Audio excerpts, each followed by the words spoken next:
Hello বন্ধুরা, good afternoon. তোমরা সবাই কেমন আছো?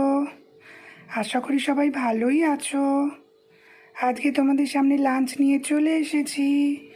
আজকে লাঞ্চে আছে লাল শাক ভাজা, উচ্ছে চচ্চড়ি, মুসুরির ডাল, আলু দিয়ে চিংড়ি মাছের তরকারি, বড়া দিয়ে পেঁপে আলুর তরকারি, আমের চাটনি আর কাঁকরোল ভাজা।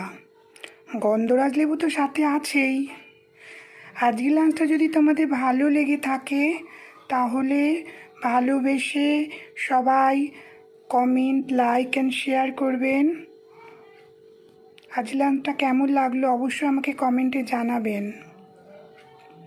বন্ধুরা, সাপোর্ট করো, পাশে থাকো, সাথে থাকো, ফলো করো।